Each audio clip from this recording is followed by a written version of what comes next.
오늘 하나님께서 우리에게 주신 말씀은 신명기 4장 29절의 말씀입니다.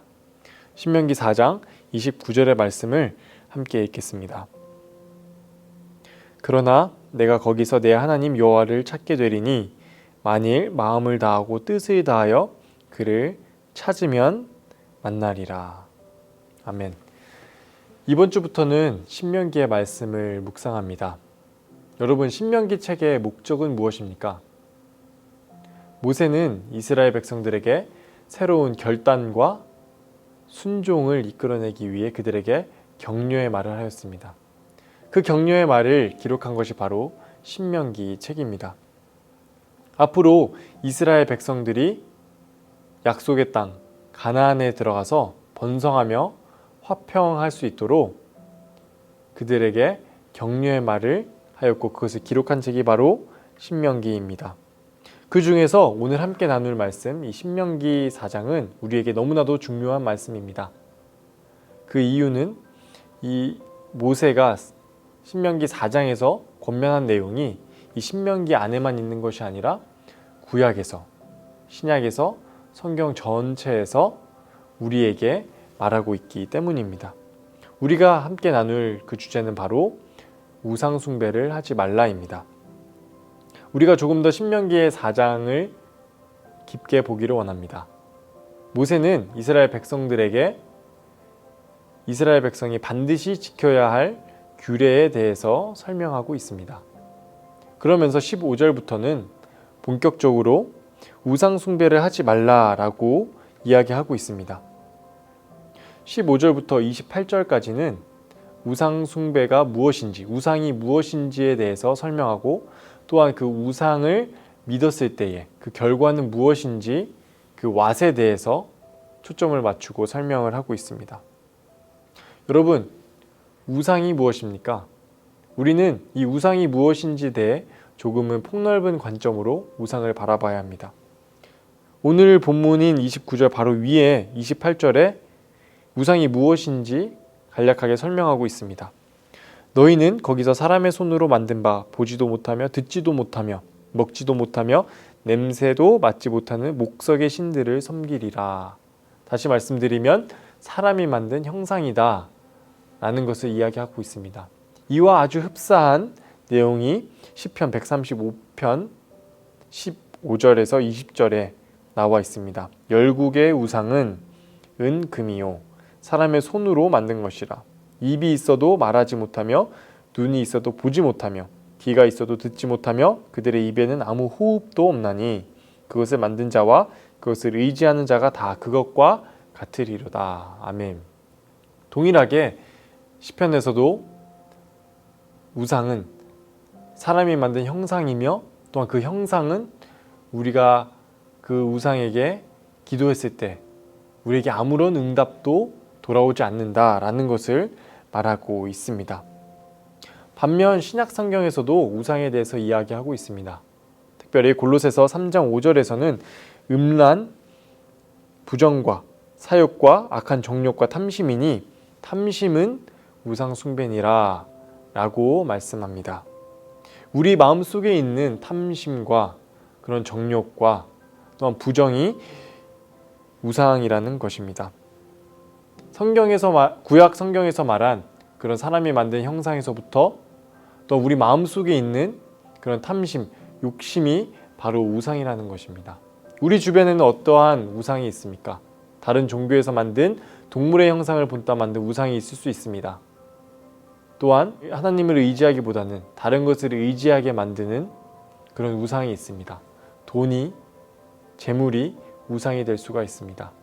권력이, 평판이 우상이 될 수 있습니다. 또한 하나님의 말씀을 더욱더 의지하고 신뢰하고 믿는 것이 아니라 이 하나님 말씀보다도 옆에서 배우자가 말한 그런 세계관과 그런 지식이 하나님을 의지하지 못하게 만든다면 그것은 우상이 될 수 있다는 것입니다. 우리의 자녀의 교육이 또한 내가 가진 지식과 지혜가 어찌 보면 더 맞고 옳다라는 그런 우상이 될 수 있음을 우리는 기억해야 할 것입니다. 또한 이 코로나 시국을 지나가면서 때로는 하나님께서 우리에게 주신 소명이 있는데 그것보다는 자신의 건강과 안전을 추구한다면 그것이 우상이 되지는 않았을까? 하나님 앞에서 보시기에 우리가 그것을 우상으로 섬기고 있는 것은 아닌가? 라는 성찰이 필요할 때입니다. 그렇다면 우리가 우상에 대해서 간략하게 살펴보았는데 우리는 너무나도 잘 알고 있습니다. 이 우상을 피해야만 한다. 우상 숭배를 하지 말아야 한다. 라는 것을 알고 있습니다. 그렇다면 우리는 어떻게 우상 숭배를 하지 않을 수 있을까요? 거기에 대한 해답이 바로 오늘 본문부터 34절까지의 말씀입니다. 모세는 이렇게 하면 우리가 가지고 있는, 우리 주변에 있는, 우리 마음속에 있는 우상을 피할 수 있다라는 그 방법을, 그 how를 제시하고 있습니다. 그리고 그 뒤에 이어서 35절부터 40절까지는 너희가 우상이 이런 것이고 이것을 피하는 것을 알았는데 이것을 반드시 해야만 한다. 왜 해야만 하는지 why에 대해서 조명하고 있는 부분이 바로 마지막 35절부터 40절까지입니다. 오늘은 간략하게 그 how, 어떻게 우리가 우상을 피하는지에 대해서 한 가지만 살펴보도록 하겠습니다. 이 우상을 피하는 방법, 오늘 본문을 통해서 알 수 있는 한 가지 방법은 마음을 다하고 뜻을 다하여 그를 찾으라. 하나님을 찾으라. 하나님을 찾는 것이 바로 우상을 피하는 방법입니다. 이 하나님을 찾는다는 것이 무엇일까요? 하나님은 눈에 보이시지 아니하고 우리가 피부로 우리가 만질 수 없는 존재입니다. 그럼에도 우리가 어떻게 하면 하나님을 찾을 수 있을까요? 저는 하나님을 찾는다는 것이 무엇인지 묵상하고 기도하면서 한 가지 책의 이야기가 떠올랐습니다. 한 아이가 있었습니다. 그 아이는 자신이 원하는 보물을 얻기 위해 여행을 시작했습니다. 마침내 그 아이는 한 동굴에서 자신이 원하는 그 보물을 찾았습니다. 그 보물을 찾고 너무 기뻐한 나머지, 심취한 나머지 그곳에서 시간을 보내다 잠에 빠져들었습니다. 근데 그러나 그 동굴은 그 마법의 동굴로서 사람이 그 꿈에서 본 형상대로 그 자신의 몸이 바뀌는 마법의 동굴입니다. 그 아이가 일어났을 때 그 보물에 대한 그 욕심으로 인해서 몸이 용으로, 아주 흉측한 용으로 변해버렸다는 것입니다. 그렇게 자신의 바뀌어버린 모습을 보고 낙심하고 있을 때 저 멀리서 한 마리의 사자가 용에게 걸어옵니다. 그리고 그 사자는 용에게 옷을 벗으라 라고 말했습니다.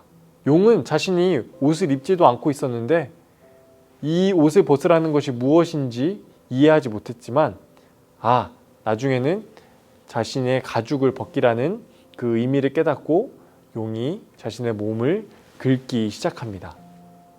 처음에 자신의 몸을 긁었을 때에 비닐이 떨어지는 것을 보고 나도 이제 다시 사람으로 돌아갈 수 있겠다 생각했지만 긁어도 또 긁어도 새로운 비닐이 자꾸 올라오는 것입니다.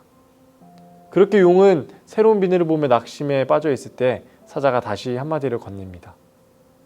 내가 너의 비닐을 벗겨줄까? 용은 너무나도 부끄러웠습니다. 그렇지만 자신의 추한 모습을 보임에도 불구하고 너무나도 다시 사람으로 돌아가고 싶었기에 자신의 몸을 그 사자에게 내어줍니다. 그러자 그 날카로운 송곳과 같은 사자의 발톱이 그 용의 몸을 파고들었습니다. 마치 심장에 파고들고 심장을 도려내는 것과 같은 그런 아픔을 용은 느꼈지만 그 아픔을 참아내고 마침내 사람으로 다시 변했다는 이야기입니다. 이 이야기는 여러분이 잘 알고 계시는 C.S. 루이스의 나니아 연대기 그 책의 한 일부분입니다. 여러분, 이 이야기와 오늘 본문 우상 숭배를 하지 말아야 한다, 그것을 하지 않을 수 있는 방법을 하나님을 찾아야 한다 라는 것과 어떻게 연관이 있겠습니까? 용의 비닐이 계속해서 긁어도 새롭게 올라오는 것처럼 우상이라는 것은 우리가 피한다고 해서 피할 수 있는 것이 아닙니다. 피했지만 계속해서 거듭 유혹으로 다가오는 것이 바로 우상입니다. 이러한 우상을 우리의 힘으로는 해결할 수가 없습니다. 우리는 이 문제를 하나님 앞으로 들고 가야 됩니다. 하나님, 저는 이 문제를 해결할 수 없습니다. 하나님, 아시죠? 저는 이러한 연약함이 있습니다. 하나님, 이 연약함을 주님 앞에 올려드립니다. 주님, 저를 긍휼히 여겨주시고 불쌍히 여겨주셔서 주님, 이 문제를 해결하여 주시옵소서. 라는 이 기도가 바로 오늘 본문에서 말한 마음과 뜻을 다하여 그를 찾으라 라는 것입니다. 말씀을 마무리하기 원합니다. 사람 모두는 최소 한 가지씩 우상을 가지고 있습니다. 이 우상을 우리 스스로 해결할 수가 없습니다. 우리가 피한다고 해도 계속해서 유혹이라는 것으로 통하여서 우상이 우리에게 있고 하나님을 의지하지 못하게 만듭니다. 그럴 때에 우리는 우리의 연약함을 하나님 앞에 고백하고 하나님께 도우심을 구함으로 하나님을 찾음으로 우리가 우상 숭배를 피할 수 있는 것입니다. 마치 용의 비닐이 계속해서 벗겨도 있는 것처럼 우상 숭배, 하나님을 의지하지 못하게 하는 마음이 계속해서 들 때마다 우리는 하나님 앞으로 그 문제를 가지고 가야 합니다. 하나님께 도움을 구하고 하나님만을 의지하겠다는 그 결단이 필요합니다.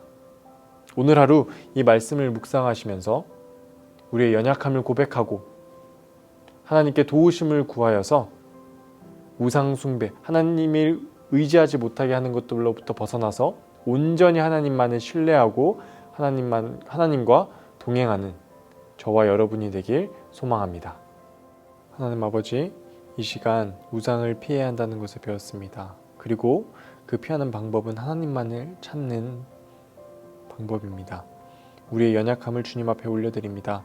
주님, 우리는 연약합니다. 하나님, 나의 힘으로는 그 우상을 피할 수가 없습니다. 온전히 해결할 수가 없습니다. 주님, 하나님만을 의지하지 못하게 하고 신뢰하지 못하는 그런 사탄의 유혹과 공격이 있습니다. 주님, 우리의 부족함과 연약함을 아시오되 우리가 이 문제를 주님 앞에 들고 갔을 때에 해결하게 하시고 또한 그 우상으로부터 자유함을 얻어 정말 하나님과 동행하며 하나님만을 신뢰하고 의지하는 거룩한 하나님의 자녀가 될 수 있도록 인도하여 주시옵소서. 감사하고 예수님의 이름으로 기도하였습니다. 아멘.